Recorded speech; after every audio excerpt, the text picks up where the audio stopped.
A few months ago, one of the executives in our department left on very short notice, which, needless to say, really put our department on the spot as there was no one to replace him. The day he left, the vice president of our department, who is my boss, called me in and told me he was going to try and divide up the work amongst a couple of the people in the department. The two people he had already spoken to did not want the additional responsibility. They didn't exactly turn him down flat, but they told him that they were very busy as it was, and they didn't exactly volunteer. So he asked me if I wanted to handle some of the overload. Well, I've always made it a policy of mine to never turn down anything that looked like an opportunity, and that's what this looked like to me. So I said, yeah, I'll take the whole job. He looked pretty surprised, but I think he was pleasantly surprised. After he left my office, I got together with my secretary and we did some work on my incoming and outgoing phone calls, where all the incoming calls were taken in the morning and the outgoing calls were taken in the evening. And my secretary also took on a lot more responsibility and a lot more of the chores herself, which she was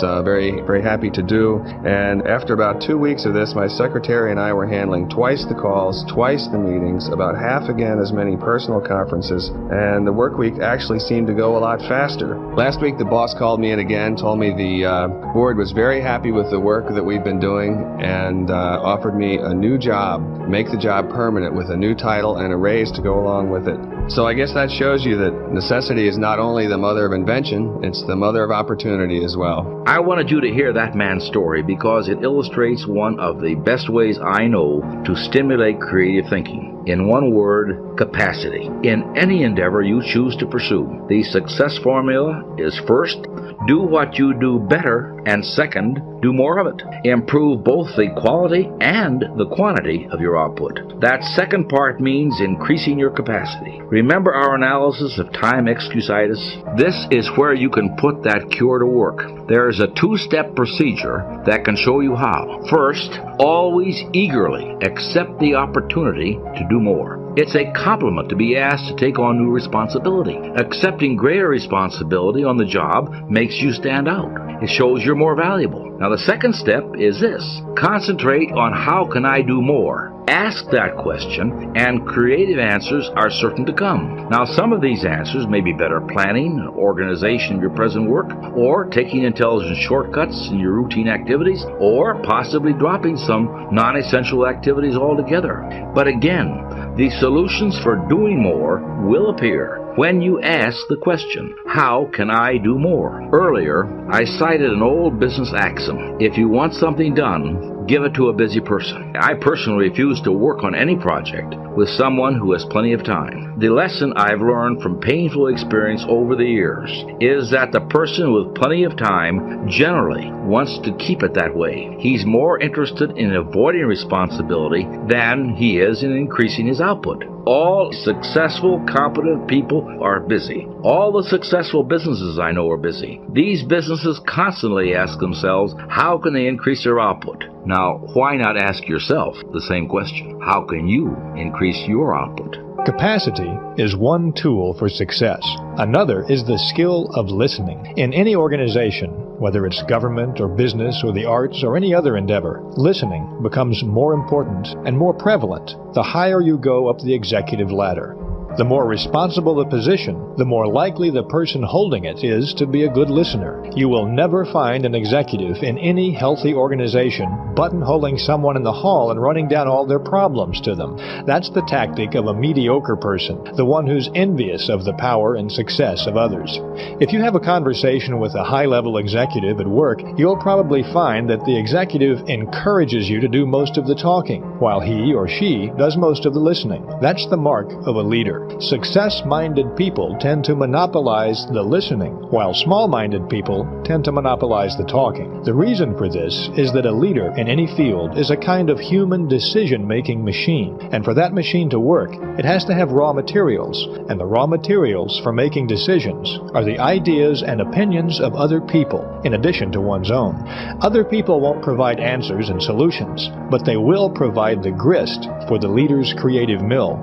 So if you walk into a a top-level meeting at General Motors or the White House or the local school board, you'll most likely find that the person in charge is listening to what others have to say. That person knows that listening is what will give them the information they need to make tough, important decisions. To develop your own listening skills, try this procedure. First, encourage others to talk. In personal conversations or in group meetings, draw out other people with phrases like, "Tell me about your experience," or "What do you think should be done about this?" or "What do you feel is the key point here?" This will give you two important benefits. Your mind soaks up raw material that you can then use to produce creative thought, and you'll also win the friendship and the respect of others. Next, test your own views in the form of questions. Let other people help you smooth and polish your ideas. Use the "What do you think of this suggestion?" approach. But don't be dogmatic. Don't announce a fresh idea as if it were handed down to you on a golden tablet. Do a little information research first. See how your associates react to the idea. If you do this, chances are you'll end up with a better idea. Finally, concentrate on what the other person says. Listening is more than just keeping your mouth shut. Listening means letting what's said really penetrate your mind. So often, people pretend to listen when they're really not listening at all. They're just waiting for the other person to pause so they can take over the talking. Concentrate on what the other person says. Evaluate it. That's how you collect mind food.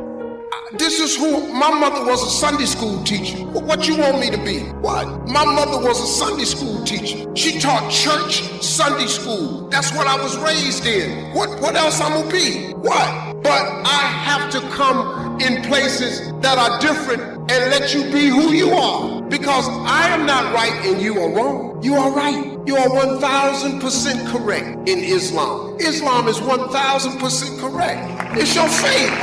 How can I say different? My faith works for me. It is for me. It is in my heart. It works for me. My God has to judge me for me. Your Highness told me yesterday, he said, I can't repeat everything because it's very private, but he's such a brilliant man. He understood. He said, man, there is a heaven, there is a hell. How you get there, that's up to you. I just want to go to heaven. My life, I had enough hell. I don't want no more. I just want to go see heaven. What it is I'm assuming some of us is going. I'm assuming some of us ain't. You just have to decide. I'm thinking about going though. Now the room kind of got a little tight on this subject right here, so we're going to move past this. I was just telling you who I am. That's who I am. If you can accept that about me, I can accept it about you. Huh? And yesterday, my man Jay, he bought a tailor to my room, and I got, how many did I make, Jay? 4? They making 8 caftans for me. So tomorrow, it's caftans? 8, they made 8 of them me. So tomorrow, I'm gonna have on my caftan tomorrow. I'm gonna be rocking the caftan when you see me tomorrow. Yeah. I haven't quite figured this out yet. I don't know. I've been trying to work that out. Cause a lot of y'all like the way y'all do it. Like the dude right there, he got his cocked up on one side. I like that. Then the other dude, he got hit. Then one dude had his pulled over. I said, woo! So I gotta figure my style out, you know. But I have my caftan tomorrow. I'm gonna have it later today, so I'm gonna be nice. I think Steve's gonna start some fashion trends in the UAE tomorrow.